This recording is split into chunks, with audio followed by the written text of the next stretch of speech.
Hello and welcome to this week's Curator's Corner. I'm Adriana Dunn, the museum curator at the West Tennessee Delta Heritage Center. Today we have something very special slated.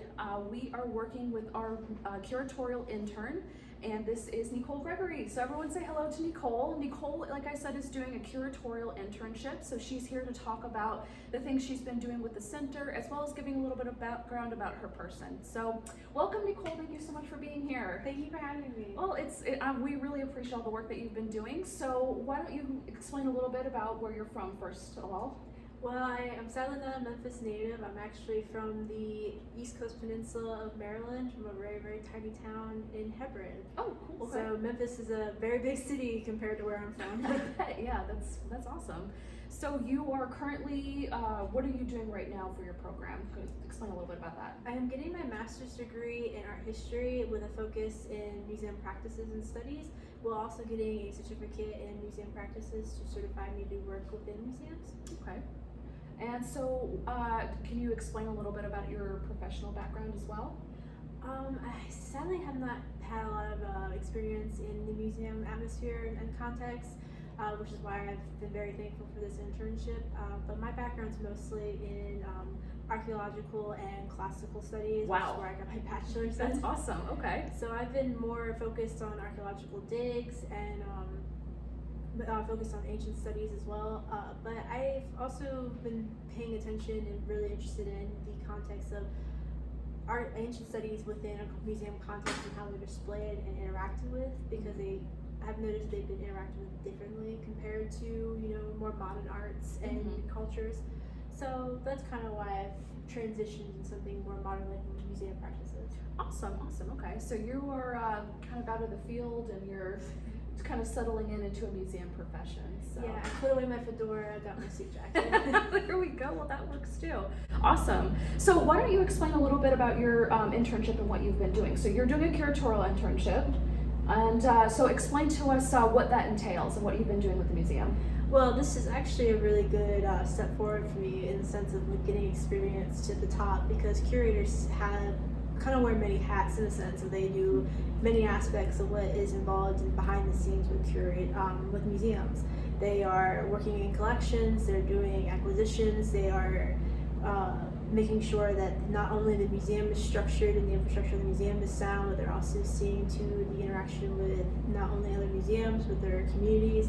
So this internship is allowing me to not only go into other museums and other professionals and getting loaned to me items for my exhibit, I'm also constructing the exhibit and doing the condition reports on them, interacting with these items individually, and making sure I'm taking special care and notations of how to handle them, while also, which is the best part in my opinion, constructing an exhibit with the necessary research to present something to the public that is very, both intriguing but informative. And it's a lot of balance between researching and object handling, and also the loan process. Can you explain a little bit about, because I know that the exhibition you're crafting or creating, I should say, it had to deal with loans. Can you explain a little bit about what that entails?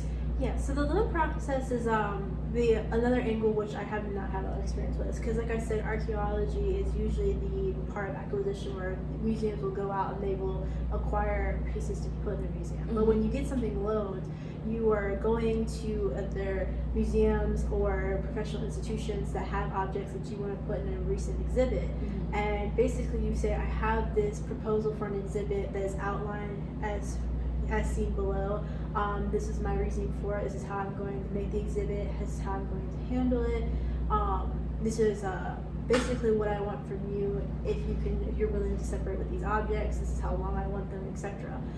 If the other institution or persons agree to let you have the object, they will do a loan agreement, tell you what objects they want to give you, how long you can have them, and you agree about transitioning very carefully, of course, to get them back to you.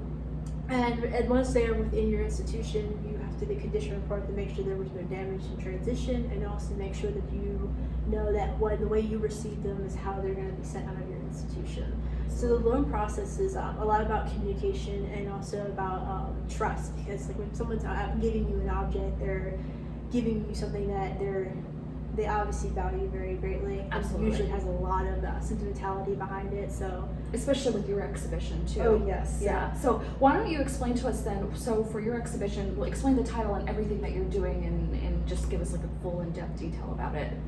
We are exploring the folklore behind Hoodooism in West Tennessee, which seems to have blossomed for a very long period in the culture of mostly like areas like Memphis, Brownsville, and even as far as Nashville. And to help with some of the negative connotations with Hoodooism, we want to kind of show you the true practices that come with Hoodooism. The fact that it was systems of beliefs and practices towards healing and health that is still practiced today, but that has actually become a commercialized and legitimate practice throughout West Tennessee. So this is the purpose of my exhibit. I want to show people that when you look at folklore, it's not all about superstitions and ghost stories. Sometimes it's beliefs and traditions that people honestly and truthfully believe are doing good in their lives, and sometimes it's the basis of their spirituality. So that's basically what I'm trying to show with the exhibit, is like the fact that these are the truth of Hoodooism, what is used in Hoodooism, and also the fact that it's not an illegitimate practice. It's actually been ingrained into the commercial life of West Tennessee.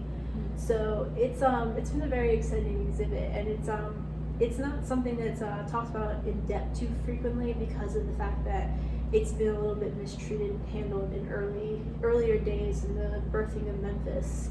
So that's incredible. Yeah, and that's a lot of history, I'm sure, that hasn't been brought to light until recently. And one of the other parts of Neecole's internship that she's doing is it's around folklore. And we talked about it too with folklore in museums. It's kind of a new topic and a new facet in museum study. So I'm sure, has that been challenging to try to do, because it's all kind of exploring new territory? So the one thing about folklore is it's kind of been pushed aside as something that people do in their free time. Yeah. Because some people believe that there's not a scientific process to study folklore, because usually folklore is a visual or verbal practice that you pass down traditionally. It's not something that's typically written down. But the thing is too, people that we know as folklorists, which are professionals who study folklore, Absolutely. They do have scientific processes which they break it into certain categories.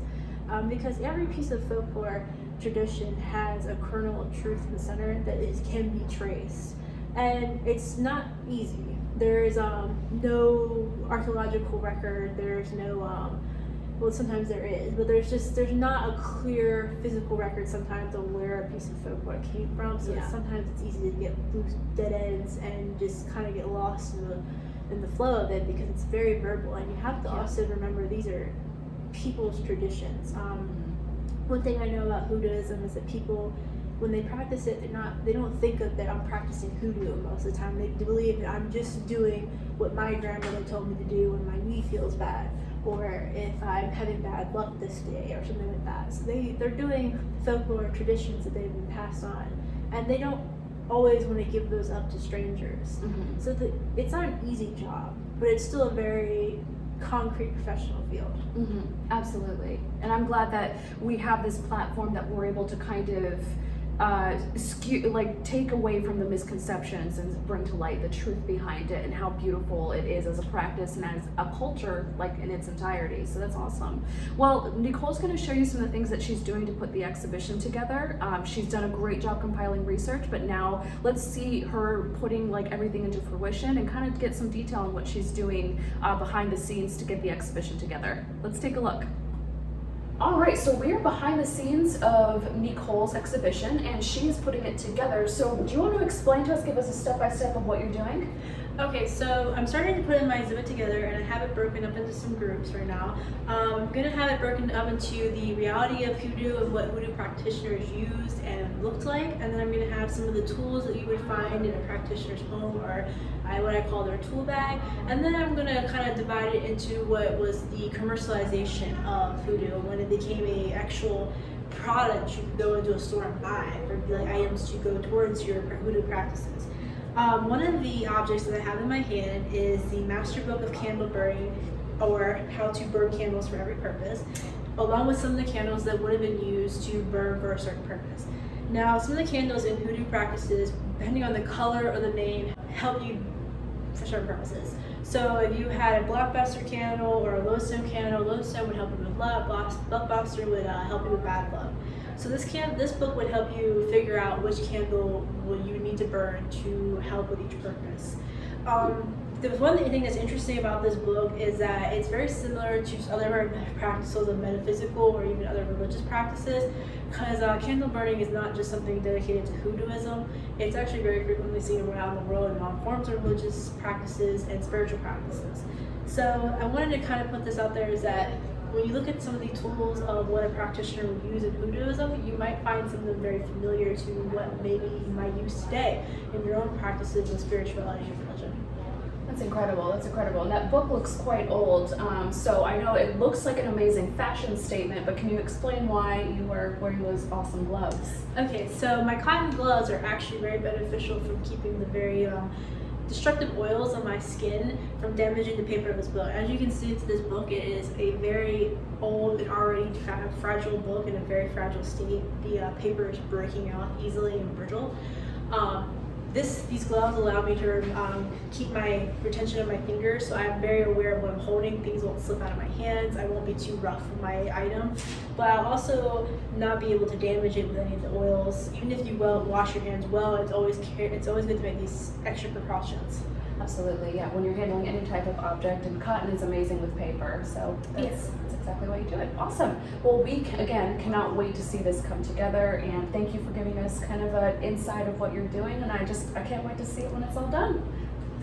So Neecole's just gotten done showing us what she's doing, putting her exhibition together. So just last bit, what has been your favorite component of putting an exhibition together during your curatorial experience in general? It's actually a very social event, because when you're putting against an exhibit, most of the time you are using items from your own museum, but also you get to have the chance of researching, but also interacting if you're doing it alone, like we are for this exhibit, interacting with people that you usually aren't in your circle of, like, professional contacts. I've gotten to meet Tony Kale, who is one of the leading experts on Hoodooism in the South, Mid-South in Tennessee. Mm-hmm. And the stories he's told me and the interactions he's had and the information he's been able to give has been quite not only intriguing but beneficial, and I value the input he's put towards this research and my exhibit. And the thing is too that people like him also make this process just more enjoyable, because this is information that I would not be able to find in a book. It's information that is made even more valuable by having from a person who's gone out and had the experiences themselves. Yes, because the majority of yours you were explaining is it's oral history. So I mean, and it's not written down history as much as it's been practiced and it's been passed down by word of mouth. So, and you've been explaining at great detail, and meeting Tony, I mean, that's been awesome and helped you kind of put it into a historic context so we can use that for educational purpose, which is amazing, and it's been so cool to see. So now, what's been the most advantageous, or what has been something that you feel that you've learned the most or valued the most through this entire internship process? The experience of actually going through the entire process, because when you get educated in a school, they always want to take you, spoon feed you bit by bit, Mm-hmm. and it's always in depth and detail, and it's very advantageous to have that, no doubt. That the information's good to have, but there's sometimes you go your entire career without using some of that. Mm-hmm. And it's good to see in a real world context what is applicable from my education and what is not, and also what I need to focus on in the sense of, like, okay, I need to understand these vocabulary better, I need to understand this aspect of the loan process better. Mm-hmm. So it's just taking and seeing what about my education has been actually practical, in the sense of, like, okay, I'm in a real context of, like, reality, so I need to understand what I can carry over. Absolutely. Well, thank you so much for being here, Neecole. We really appreciate everything you've been doing, and we're looking forward to. And don't forget, on October 29th, Neecole and Tony Kale will be featured in our exhibition exchange, talking about Hoodooism within West Tennessee and her upcoming exhibition. So be sure to check that out. But thank you so much for watching this week's Curator's Corner, and we will see you again next week.